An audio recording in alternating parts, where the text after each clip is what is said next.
You've seen the ads. The prepper influencers standing in front of $80,000 luxury bunkers, telling you that when society collapses, your concrete hole in the ground will save you.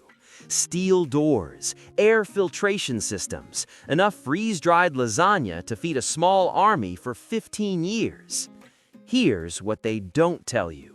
In every documented societal collapse over the past 30 years, almost nobody who survived did it in a bunker. The people who lived through the Siege of Sarajevo weren't hiding in reinforced concrete vaults.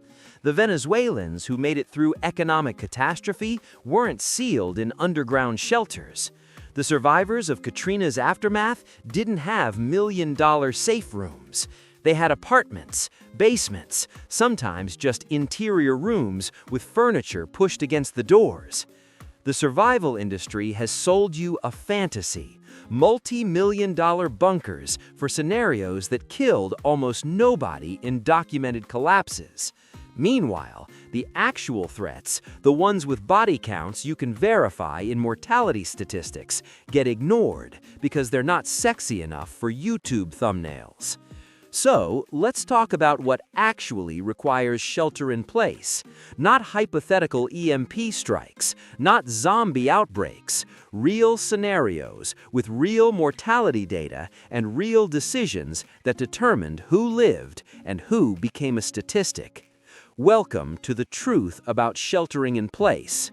Fallout rats bringing the receipts. The survival industry operates on a simple business model. Sell you expensive solutions to dramatic, low-probability threats while ignoring the boring, high-probability dangers that actually fill morgues during collapse. Walk into any prepper expo and the scenario is always the same. Nuclear detonation, electromagnetic pulse, grid failure, societal collapse within hours. You need a bunker. You need years of food storage. You need Geiger counters and radiation suits and water filtration systems rated for fallout. Here's the statistical reality. Since 1945, nuclear weapons have been used in warfare exactly twice, both times in the same week, Hiroshima and Nagasaki. That's it. 79 years of zero additional nuclear combat use despite thousands of warheads existing across multiple nations. EMP attacks? Zero documented cases of hostile EMP strikes against civilian infrastructure in modern history. Not one. The survival industry has built a multi-billion-dollar market around threats with documented occurrence rates approaching zero. Now let's look at what actually happened in recent verifiable societal collapses. The Siege of Sarajevo lasted from 1992 to 1996. Not nuclear war, artillery shelling, and sniper fire. The siege ran for 1,425 days, making it the longest siege of a capital city in modern warfare. Approximately 11,000 civilians died. The primary cause of death wasn't starvation or disease. It was going outside during daylight hours when sniper positions in the surrounding hills had clear sightlines into the city. Venezuela's economic collapse began in 2013 and continues today.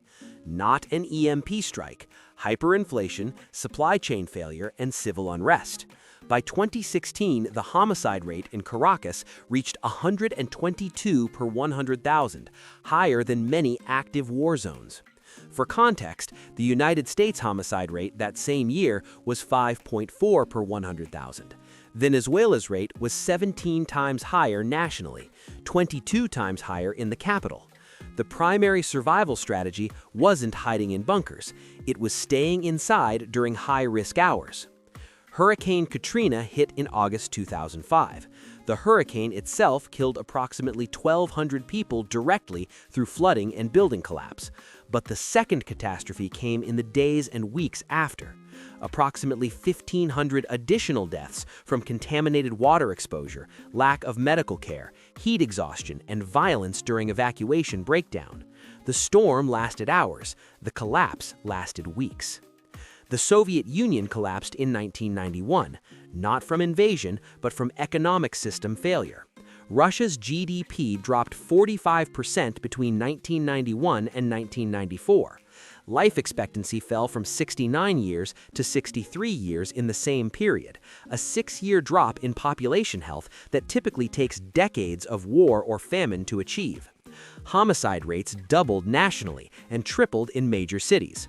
Moscow specifically saw a 107% increase in murders over 4 years. The primary survival advantage was avoiding street-level exposure during crime waves. Notice the pattern? Real collapses don't look like action movies. They look like slow-motion social disintegration where going to the grocery store might get you killed. The survival industry focuses on nuclear war, EMP attacks, and zombie outbreaks. Meanwhile, documented collapses killed people through sniper fire during routine activities, contaminated water and disease, criminal violence during social breakdown, and starvation due to supply chain failure. Sarajevo alone had over 225 confirmed civilian deaths from snipers. Katrina caused hundreds of post-storm deaths from water contamination. Venezuela saw average weight loss of 24 pounds per person in 2017 due to food scarcity.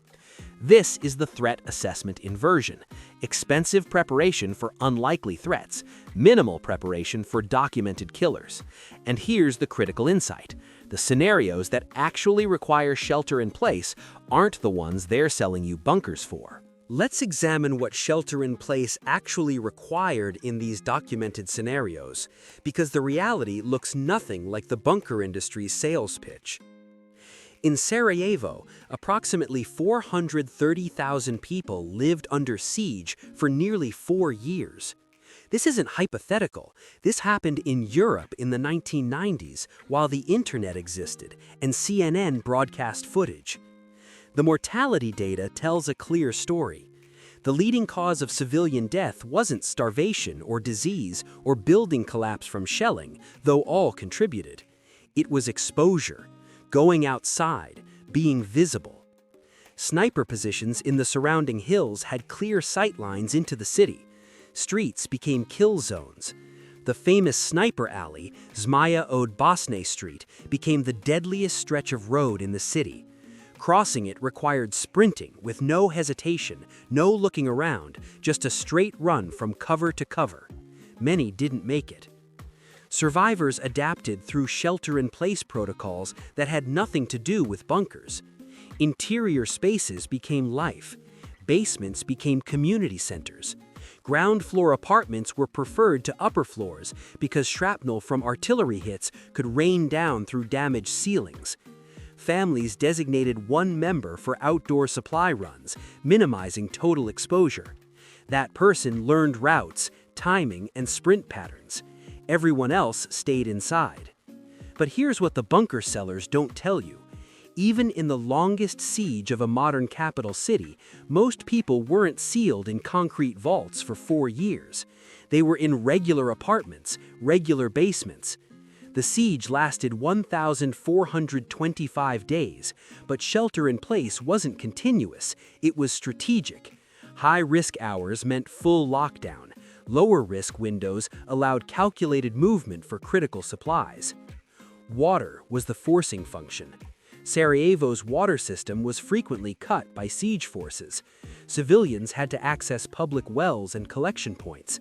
This meant exposure. This meant risk. This meant people died doing something as basic as getting water. Survivor accounts document families stretching water supplies, using minimal amounts for drinking and almost nothing for washing.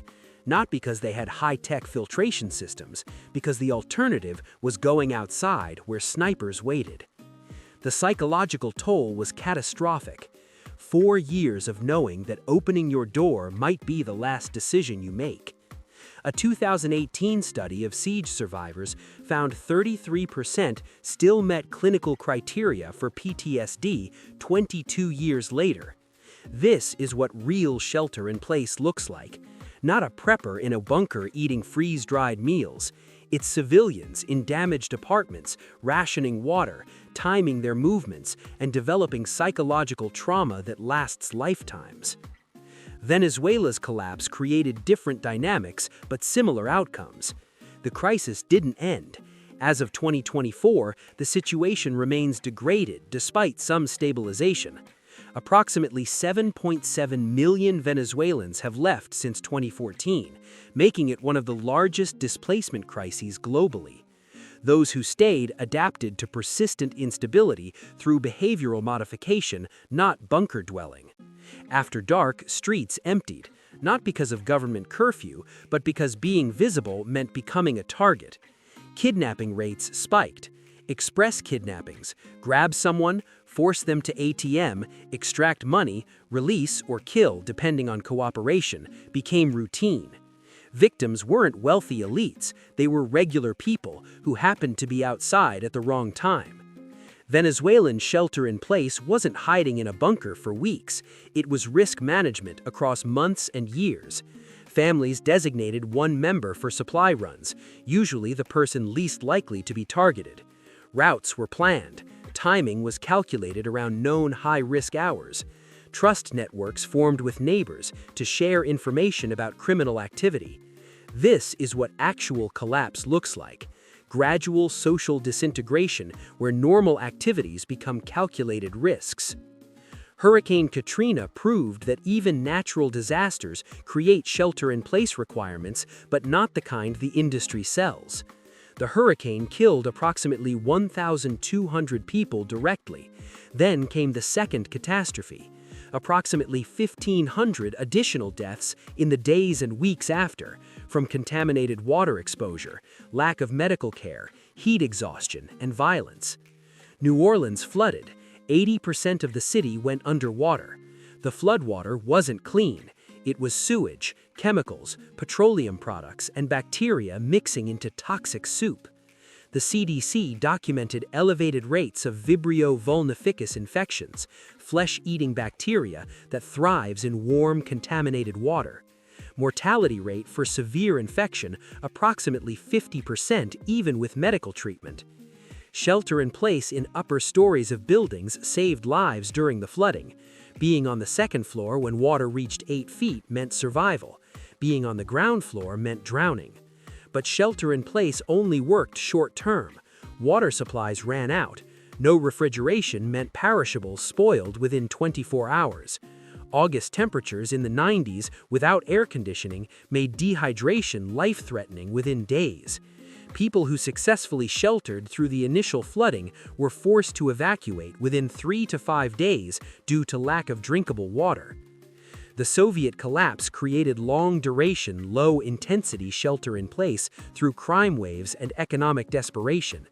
When the system collapsed, so did social order. Police forces went unpaid, government services ceased, the vacuum filled with organized crime. Walking streets after dark in major cities became statistically dangerous, not hypothetically, measurably. People stopped going out unnecessarily. Social visits decreased. Recreation outside the home dropped. Trust extended only to known family and close friends. This wasn't total lockdown. This was behavioral modification across years.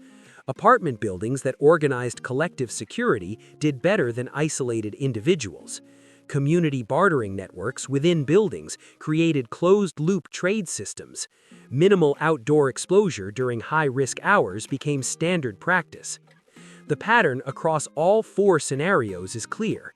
Shelter-in-place works as a strategy for high-risk periods, not as an absolute lifestyle. Sarajevo meant full lockdown during heavy shelling, with calculated movement during lulls. Venezuela meant avoiding outdoor exposure during high crime hours, with strategic supply runs during safer windows. Katrina meant sheltering during the storm and immediate flooding, then forced evacuation when resources depleted. Soviet collapse meant behavioral modification to minimize exposure, not total lockdown. The bunker industry sells absolute isolation for months or years. Documented reality shows strategic shelter-in-place measured in hours or days, with calculated exposure windows for critical resupply. Every scenario we examined revealed the same forcing function: water. The human body needs approximately 1 gallon of water per person per day for drinking and basic hygiene. 72 hours without water means severe dehydration, organ failure, death. You cannot shelter indefinitely without water access. This is non-negotiable biology. In Sarajevo, families risked sniper fire to reach public wells because staying inside meant dehydration death in days. In Venezuela, infrastructure degradation created forced exposure for water acquisition. In Katrina, flooding contaminated the water system, and survivors were forced to evacuate within 3 to 5 days despite successful initial sheltering. In Soviet collapse, infrastructure failures made water access unreliable, forcing exposure to acquire and stockpile. The bunker industry tells you to stockpile 2 years of water. Let's do the math. One person needs 365 gallons minimum per year. 2 years means 730 gallons. A family of 4 needs 2,920 gallons. 1 gallon of water weighs 8.34 pounds, so 2,920 gallons weighs 24,353 pounds. That's over 12 tons of water. Storage space required is approximately 391 cubic feet. That's a room about 7 feet by 7 feet by 8 feet tall, completely filled with water containers. How many prepper bunkers have you seen with 12 tons of water stored? How many survival influencers show you their 400 cubic foot water storage room? They don't, because it's not practical, because long-term shelter in place without external water resupply is fantasy. Food creates similar limitations, though humans can survive longer without food than without water. 2 weeks of food storage at 2,000 calories per person daily requires 28,000 total calories per person. For a family of 4, that's 112,000 calories. Using canned goods as baseline at roughly 350 calories per can, you need about 320 cans. At roughly $1 per can, that's $320. For a family of 4, that's about 320 pounds of canned food. This is actually doable. Unlike water, 2 weeks of food storage is realistic for regular households. But extend it to the time frames we documented. Sarajevo lasted 1,425 days. That's 2,850,000 calories per person, or 8,143 cans of beans weighing 6,514 pounds per person. Venezuela has been ongoing for over 10 years. Storage becomes impossible. Soviet collapse ran 3 to 4 years of acute crisis. Storage requirements exceed any reasonable residential capacity. The reality is that documented survivors didn't stockpile for years. They made calculated excursions for resupply at intervals determined by depletion rate and risk assessment. Shelter in place worked because it was strategic, not absolute. Based on documented scenarios, successful shelter in place required several elements. Structural integrity mattered, but you didn't need a $50,000 reinforced concrete bunker. You needed to understand which rooms in your current residence offered best protection. Sarajevo survivors used basements and ground floor interior rooms that protected from shrapnel and sniper fire. Katrina survivors used upper floors that protected from flooding. Standard residential structures worked when used intelligently. Strategic supply reserves mattered, but not years of food or tons of water. 2 weeks minimum of drinkable water and shelf-stable food proved sufficient, because most acute crisis phases documented in our scenarios lasted days to 2 weeks before either conditions improved enough for safe resupply or conditions degraded so severely that evacuation became necessary. 2 weeks of supplies buys you time to assess, plan, and act. It doesn't make you self-sufficient indefinitely.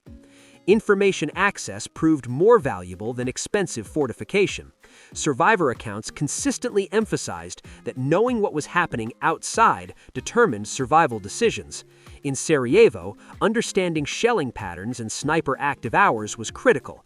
In Venezuela, knowing which areas had recent violence, which stores had supplies, and which routes were safer made the difference.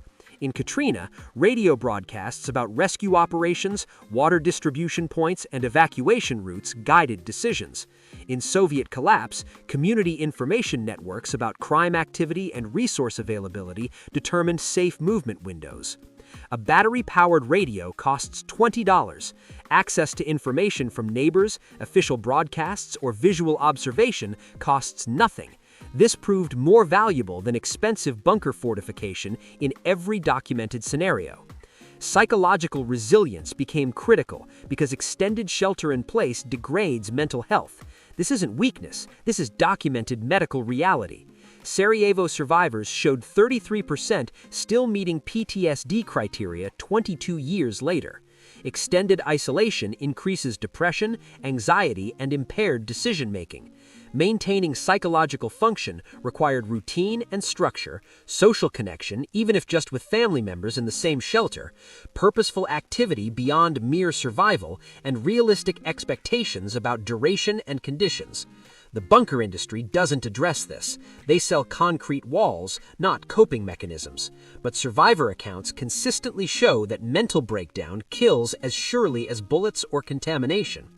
Community networks proved essential because individual isolation failed in every scenario we examined. Sarajevo survivors succeeded through shared information about safe routes, collective security, and resource pooling. Venezuela survivors relied on trust networks for trading, information sharing, and mutual support. Soviet collapse survivors who organized apartment building collectives with group security and barter systems did better than isolated individuals. The lone wolf bunker fantasy has zero documented success in actual collapse scenarios. Humans survived through cooperation, information sharing, and mutual support.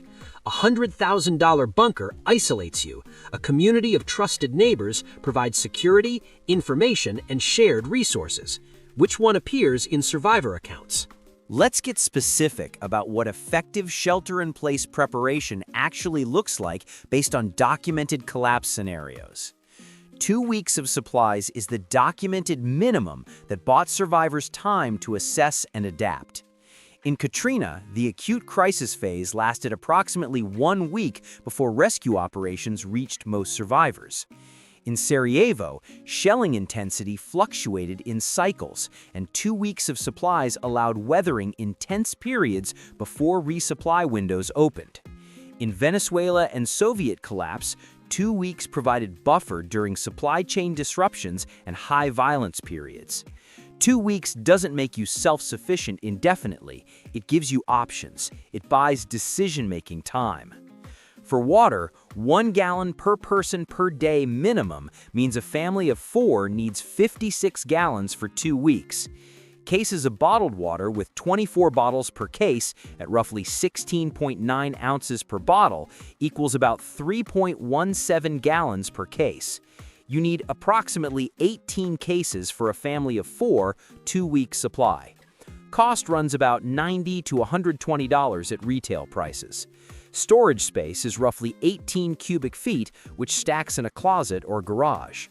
Alternatively, 5-gallon water jugs used for camping require 12 jugs for a family of 4 at about $15 to $20 per jug, for a total of $180 to $240 and about 12 cubic feet of storage. This is realistic, this is affordable, this is what actually worked in documented scenarios. The bunker industry wants to sell you $5,000 water filtration systems for collecting rainwater. Documented survivors used bottled water, municipal supplies when available, and rationing discipline. For food, 2 weeks at 2,000 calories per person daily means 28,000 calories per person, or 112,000 calories for a family of 4. Canned goods average about 350 calories per can, so you need roughly 320 cans at about $1 each for around $320. Rice and pasta offer better value. 1 pound of rice contains roughly 1,650 calories, so 68 pounds of rice provides 112,000 calories for about $50 to $70 and takes up much less space than canned goods. Peanut butter provides excellent calorie density at roughly 2,800 calories per 16-ounce jar, requiring about 40 jars for around $120. A mixed strategy works best. Combining rice, canned goods, and calorie-dense items like peanut butter provides nutritional variety and hedges against single-point failure. Total cost for 2-week food supply for a family of 4 runs $300 to $400 with storage space of 20 to 30 cubic feet. This is what documented survivors actually relied on, not freeze-dried astronaut meals costing $3,000 for a month's supply. Regular grocery store food in larger quantities. Shelter sealing requires basic materials, not military-grade air filtration. Documented scenarios showed contamination threats like Katrina floodwater disease and airborne particulates required basic sealing. Duct tape costs about $5 per roll with multiple rolls recommended. Plastic sheeting or heavy garbage bags run $20 to $30. Wet towels for gap sealing use existing household items. The purpose is sealing one interior room against dust, particulates, and airborne contaminants, not creating a positive pressure clean room. Cost runs $50 to $75 total. The bunker industry sells $10,000 HVAC filtration systems. Survivors used plastic sheeting and tape. Communication equipment proved more valuable than almost any other single item. A battery-powered or hand-crank radio costs $20 to $50. Extra batteries add another $20. This provides access to emergency broadcasts, official instructions, and situation updates. Information enables decisions. Isolation creates guesswork. Medical supplies matter because evacuation becomes impossible. A comprehensive first aid kit costs $30 to $50 and must include bandages, gauze, medical tape, antiseptic, antibiotic ointment, pain relievers, antidiarrheal medication, and any prescription medications needed for chronic conditions. Katrina specifically showed that medical evacuation became impossible and minor injuries became life-threatening without basic first aid. A $40 first aid kit prevented deaths that bunker fortifications couldn't. Light and sanitation supplies include flashlights and batteries for $30 to $50, candles with fire risk awareness for $10 to $20, garbage bags for waste at about $10, and hand sanitizer and soap for roughly $15. Katrina demonstrated that sanitation failure created disease outbreaks and basic hygiene supplies prevented infection spread in shelter conditions. The total cost for complete 2-week shelter-in-place preparation for a family of 4 breaks down to roughly $90 to $120 for water, $300 to $400 for food, $50 to $75 for shelter sealing supplies, $40 to $70 for radio and batteries, $30 to $50 for first aid, and $65 to $85 for light and sanitation. That's a total of approximately $575 to $800. This is comprehensive 2-week shelter-in-place preparation for a family of 4 for less than $1,000. Compare this to the bunker industry. Basic prefab bunkers cost $50,000 to $80,000. Luxury bunkers run $200,000 to over $3 million. Return on investment in documented scenarios? 0. Survivors didn't use bunkers. Supplies require rotation. Water should be replaced every 6 to 12 months as bottles remain sealed, but plastic can degrade. Food rotation follows expiration dates, typically 1 to 2 years for canned goods. Batteries need annual checks with replacement as needed. Medical supplies need annual expiration date verification. Annual maintenance time runs about 2 to 3 hours. Annual replacement cost runs roughly $100 to $150, primarily for food and battery rotation. This is the documented reality. Not expensive, not complex, not bunkers. Strategic supplies, basic knowledge, realistic expectations. We've examined 4 documented societal collapse scenarios spanning 30 years. The Siege of Sarajevo ran 1,425 days, with approximately 11,000 civilian deaths, where sniper fire and artillery created shelter in place through lethal exposure risk. Venezuela's economic collapse continues over 10 years, with homicide rates 17 times higher than the United States, where crime and resource scarcity created strategic shelter-in-place behavior. Hurricane Katrina caused approximately 1,500 post-storm deaths, where contaminated water and infrastructure failure forced evacuation within days, despite successful initial sheltering. Soviet collapse saw GDP drop 45% and homicide rates double, where years of social breakdown required behavioral modification and strategic risk avoidance. The pattern is clear. Real collapse scenarios created shelter-in-place requirements through direct violence, criminal violence, environmental contamination, and resource scarcity. Real collapse survivors succeeded through strategic use of existing residential structures, 2-week supply reserves, community cooperation and information sharing, calculated exposure for critical resupply, and psychological resilience.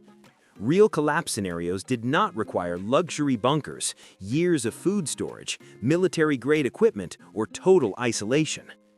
The industry has built a multi-billion-dollar market on nuclear war with 79 years of zero occurrences, EMP attacks with 0 documented cases in history, zombie outbreaks that aren't real, and foreign invasion with 0 occurrences since 1812.